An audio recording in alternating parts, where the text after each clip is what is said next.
the non-governmental organizations, the Defenders of Wildlife, and those organizations, and they have a mission. You have the states and their role in managing wildlife. The North American wildlife management model and the law of the land is all wildlife that is resident within a state belongs to the people of the state, no matter what state you're in. And that wildlife is managed by the state game and fish organizations in trust for the people of the state. So if the grizzly bear is not listed, that grizzly bear goes back to the state. The wildlife belongs to the people of the state of Wyoming or Idaho or Montana. So you got the states. You've got a number of federal agencies. You've got the National Park Service. National Park Service gets a lot of money, I should say the Park Service itself, but there's a lot of economy that's generated by people going to Yellowstone National Park and Grand Teton National Park. The people going to Grand Teton National Park or Yellowstone National Park usually don't go there to see their favorite bear shot by a hunter. That's not the experience they're looking for. So you've got the park people. You've got the National Forest Service, manages a ton of wilderness in the greater Yellowstone ecosystem. You have the Fish and Wildlife Service, whose job it is to basically enforce the Endangered Species Act and that law. You've got the ranching community, and then you've got the broader public. The hunting community, you got to divide into two parts. There's the people that want to hunt bears, and then there's the people that want to hunt everything else that bears eat. Those are two pieces of the hunting thing. Elk and big game is a primary funding stream for the state game and fish agencies. That's how they get their money, through selling licenses, and an out-of-state license in Wyoming to hunt big elk, or Montana to hunt big elk, is a big chunk of money. There's a notion out there that grizzly bears and or other predators like wolves have a huge impact on deer and elk and other big game that are regulated as hunting. Not all of the science pans out in that direction. Clearly, if a elk population is small, it's got a lot of elderly elk in it, predators can have a big impact at a local level. But at a big game elk level, it's not a big deal. So there's people who want to hunt trophies, and so I'm not going to sit here and talk about the morality of hunting. We're just talking about what's legal and what's not legal and what's in the law. You get the people that want to do trophy hunting for bears. You got people who want to do trophy hunting for elk. And so both of those hunting groups want the predator population controlled, but they want them controlled for different reasons. And the states and the state game and fish guys fit into that mix. On your ranching community, you've got your cows and your sheep. And so one really important aspect that you need to think about when it comes to conservation, particularly of predators, is the notion of social tolerance. And you'll see this in the press. The guy in New York who wants to know that the grizzly bears are on the land doesn't have the same view as the sheep herder in Wyoming that just had 20 of his lambs taken out by a grizzly bear. So social tolerance, in order to have successful conservation, you need to do it in a way that the people in the area that have the species that you're wanting to protect accept that conservation. If the local community doesn't accept that conservation, you'll never achieve your goals, despite what the guy in New York wants. So part of this is, how do we manage for the ranching community? And the ranching community feels very strongly that the predators within the area, including wolves, should be managed to the lowest population that the species can be allowed for the species. We shouldn't be managing for any extra bears or any extra wolves. So there's a ranching community concept. But also, the ranching community are very much stewards of the land. They, as a natural philosophy, don't want to see the environment destroyed. They have a livelihood that they need to engage in. And 20 lambs for one guy is a lot out of his annual income. But he might be the only guy that gets hit. So your impact on the ranching community at large, just like your impact on the elk community at large, is not huge. But it really hurts the guy that got nailed by the bear that year. The other federal agencies, they just got their own missions.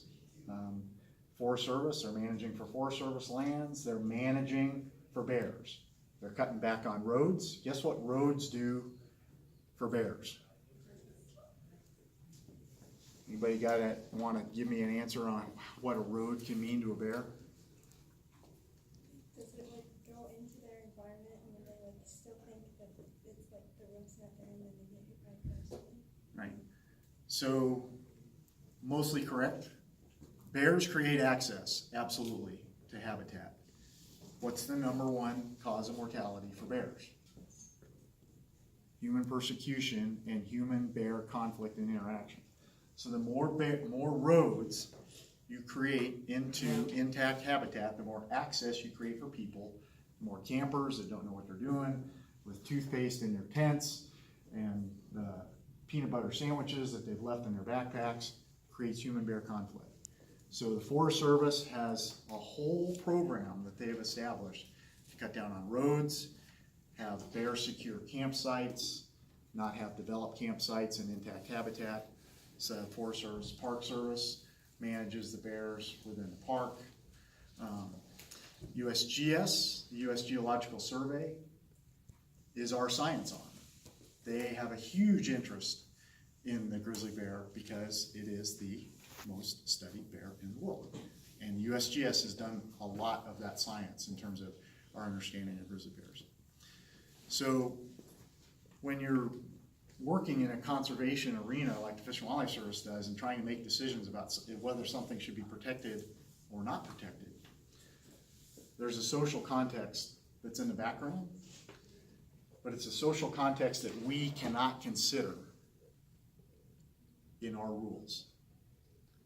The only thing we can consider is the best available science regarding whether the bear should be protected or whether the bear shouldn't be protected.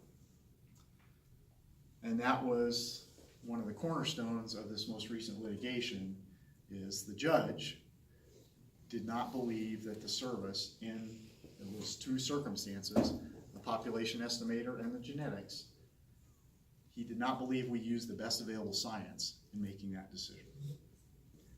And that's usually a core tenet of almost any litigation that I have in front of me, is whether we've used the best science or not. Have we left something else? Have we left something out?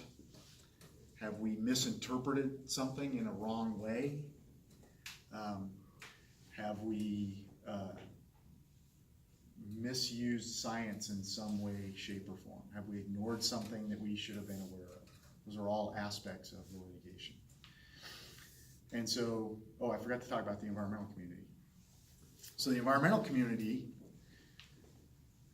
generally, this is going to be a very broad statement. They believe hunting, at least the masses of an environmental organization, believe hunting, particularly trophy hunting, is abhorrent. They do not support the states managing for hunting because they believe that any form of hunting, A, is morally wrong in some circumstances, and B, we don't know enough about the species, so to allow hunting might impact the population in ways we don't know about. There's also another group out there. Is there a tribal representative in the room? That's something that we've incorporated. This was like an inaugural class, and we missed all of that, but that's been incorporated into the environmental group. Okay, So, the tribes, the Native American people, is another very important group. Tribes are sovereign nations. They have a government-to-government relationship between their government and the United States government. They don't have a government-to-government relationship with the state government. It's only with the federal government. The tribes in pretty much everything west of the Mississippi all view the grizzly bear as a spirit bearer. It's part of their culture, it's part of their spiritual awakening, it's part of their spiritual awareness, it's part of their cultural, it's what makes them them. That bears in a number of other species. And so the tribes, they don't all work together. Tribal governments are sovereign governments, just like the state of Wyoming doesn't always work with the state of South Dakota on stuff because they got their own sovereignty. Tribes, the Salish Kootenai, the Confederated Salish Kootenai tribe in Montana, doesn't necessarily want the same thing that the Wind River tribes in Wyoming want. So the tribal culture, and that's another aspect. But again, the religious aspects, the cultural aspects, are not something that the Fish and Wildlife Service can necessarily take into consideration when we're making a decision based on science.